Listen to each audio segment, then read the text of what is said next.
Hey everybody! What's up?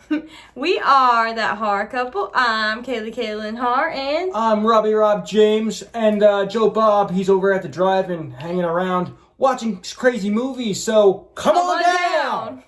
Joe Bob's Last Drive-In Show. So today we're here to talk about The Last Drive-In with Joe Bob Briggs, episode 4. Season 3, episode 4. Season 3, episode 4. That's why I did this. Yeah, sorry. Joe Bob opens up this episode sitting in front of his wooden cabin. And he says, anytime anyone says we're all in this together, he just wants to punch them in the nose. I loved that. Yeah. Like, no explanation after that either. He's just like, yep. Mm-hmm. I was like, okay. I thought that was great. I thought that was pretty cool. Yeah. He follows this up by going into a rant about the word goth. Oh, yeah, that was good. He was like, what is goth exactly? Is that goth? Are you goth? And at one point he's like, Darcy, are you goth? Mm-hmm. And then I think what Darcy's reply was awesome because she said, well, I'm more goth on this show than I ever was before. And he goes, so I'm goth? Yeah. It was really good back and forth. His whole rant kind of came full circle back at him, and he was like, say what? Yeah. So Joe Bob is on his goth rant, and he goes into talking about various types of different goths, and he looks at Darcy and he says, Darcy, why am I talking about this again? And she says, because you always do a rant. And he's like, oh yeah. Well, the purpose of this rant, I think, was because of the movie they were playing that night. Yeah, the first movie of the night was Ginger Snaps. Dude, I was excited too. Mm-hmm. When I heard that, I almost jumped out of my chair. I was like, yeah. Yeah, I was so excited. That's one of my favorite movies. He had a problem with the title, though. Joe Bob hates the title of this film. Loves the film, hates the title. Yeah, because he's like, it's not the cookie baked treat your mom makes you. It's Ginger who snaps. Yeah, it's a pun because her name, the older sister, her name is Ginger, and she snaps. Well, his point was it's a werewolf movie, and that has nothing to do with werewolves. Yeah. But I don't know. It's a cool title. I don't know. I like the title, but I see his point. What should the movie be called? Ginger gets her period and becomes a werewolf? Yeah. I don't know what to call the movie. Yeah. Joe Bob also says that the title of the movie could be named Ginger Snaps because the title sequence is a bunch of snapshots of Ginger. Oh, like a photography, right? That's interesting, yes. Joe Bob goes into saying it would have been nice if the title could have been something that indicated it was a werewolf movie, a horror movie, or even a scary movie. He says that Ginger Snaps just does not work. No. Ginger, that crazy bitch snapped. Yeah. That should have been the title. Yeah. Joe Bob goes into saying, sure, we've seen it before, but have we seen it with a menstruation subtext not seen since Carrie? With a clueless mom played by Mimi Rogers. And after the drive-in totals, Joe Bob actually gave Ginger Snaps 4 stars. Mm-hmm. So, I would agree. Yeah, I would agree too. Great film. And if you haven't seen this episode, you got to check it out because that was a good start to this episode for sure. Ginger Snaps is written by Karen Walton, directed by John Fawcett. It stars Emily Perkins as Bridget, Catherine Isabel as Ginger, Chris Lamiche as Sam, Mimi Rogers as the annoyingly optimistic mother Pamela. Yeah, definitely an awesome cast and definitely awesome characters in this film. I like the characters a lot. I like the story, and it definitely has an October vibe as far as I'm concerned. It's a part of our 30. We always watch Ginger Snaps during our 31 Nights of Halloween watches because it takes place during the month of October and ends on Halloween night. Yes. Mm-hmm. It's got that vibe to it too. It's a spooky vibe. I love the atmosphere of the film. I love like the creepiness of it, the spookiness, and the Halloween decorations. It just makes the film for me. Ginger Snaps was actually boycotted because it was began filming and stuff and was going to come out like right after Columbine happened, and the shooting was done by 2 teenagers with a death pact, and because Ginger Snaps was written as it's 2 teenagers with a death pact, they thought it was in bad taste. And I guess it took place at a high school. Mm-hmm. I don't know, but it's a werewolf movie. Yeah, that's stupid. Yeah, I think Joe Bob was even like, "Can you believe this?" Yeah, but yeah, that's crazy. I didn't realize that went down like that. So yeah, Joe Bob hooked us up with like good information, good backstory about this movie that I never knew before. Mm-hmm.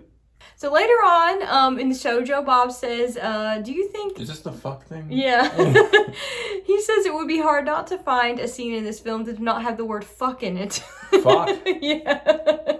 Because originally Fox Searchlight wanted to buy this film and make it PG-13 so that girls that were 15 and 16 years old could go see it in the theater. But that's not what this film was intended for. There's a lot of F-bombs in this movie? Yeah. Oh, I didn't know. It needs to stay that way because this film is perfect the way it is.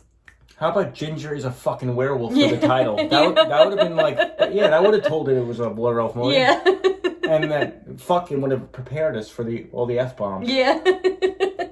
So at the end of the film, Joe Bob comes back on to say everyone hates it when Sam dies at the end. And Ginger I have killed to, him. yeah, I have to agree. I hated it too. I love Sam. Yeah. But he says that the story has to be is definitely about the two sisters and their relationship with each other, and that a man can't come in and bail them out, so that it makes sense that the story ended that way. And to be fair, Ginger did snap. Yeah. So.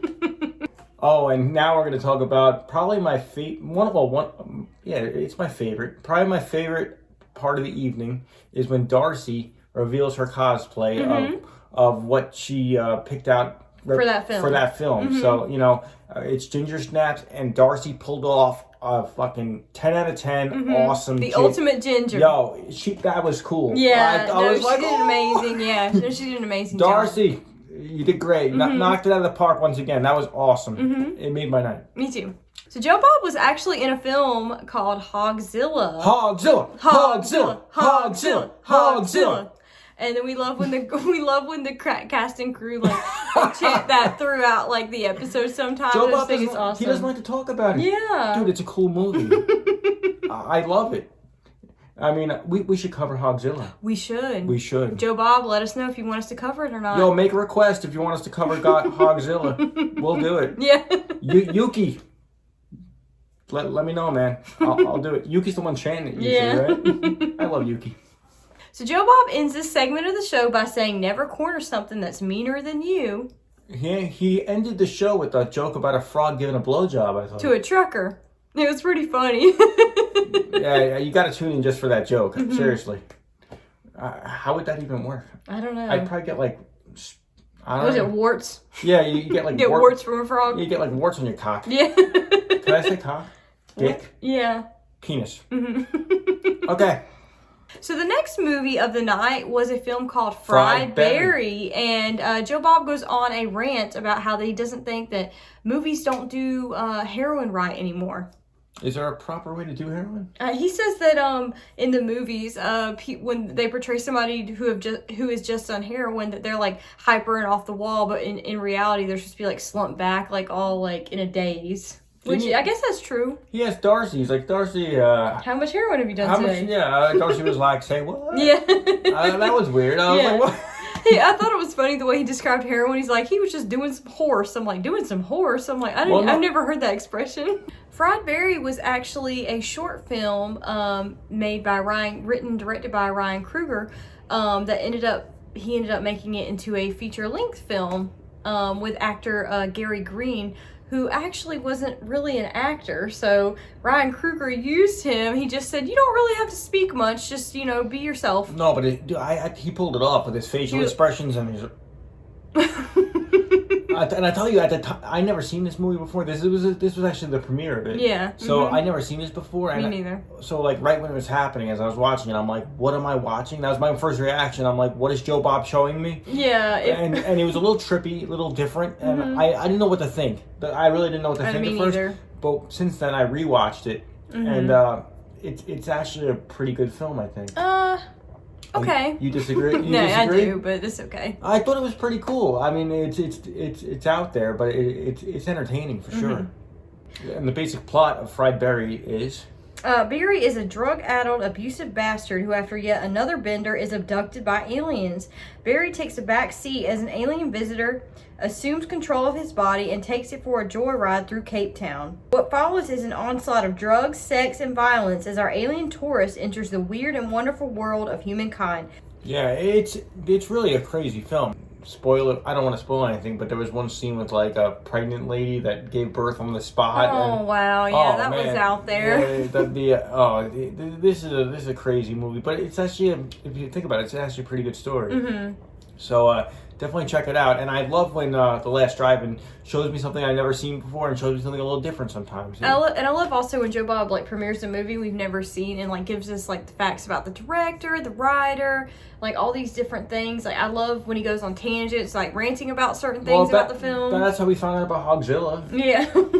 Hogzilla, Hogzilla, Hogzilla, Hogzilla. So Joe Bob cuts, in one of his many cuts away from the film, says that apparently if an alien abducts you, when you come back to Earth, everyone wants to offer you either drugs or sex.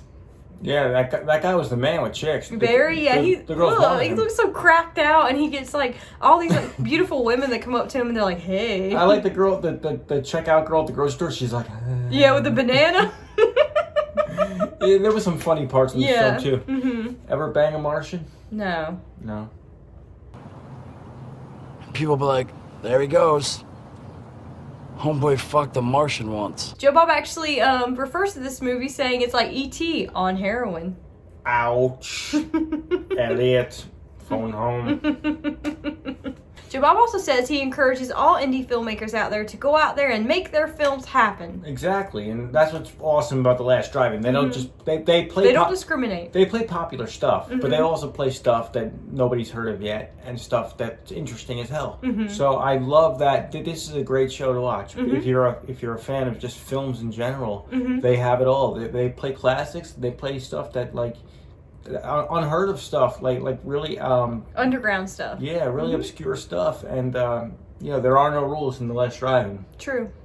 So Darcy, at the end, Joe Bob asked her what she thought of the film, and she says it wasn't her type of film, and she probably won't be watching it anytime soon. And I have to agree with Darcy. I didn't really like this film. Well, for me, the first time I was like, "What the hell am I watching?" But like the second time around, I got it. I liked it more. So maybe you and Darcy should give it a second chance. What do you say? No, it's just not my kind of thing. Everybody out there, give this 2 watches. 2. So Joe Bob ends the show by saying a bumblebee is considerably faster than a John Deere tractor. Probably is. I think it is. So I'm Kaylee Kaylin Har, and I'm Rob James, and we are that horror couple telling you to check out The Last Drive-In with Joe Bob Briggs on Shudder. Check out The Last Drive-In Friday nights, 9:00 Eastern Time on Season 3. Shudder TV. Until next time, The Last Drive-In will never die. Hogzilla for life. That horror couple. Oh yeah, That horror couple. it's us. That horror couple. That horror couple. And they talk about horror. Like and subscribe.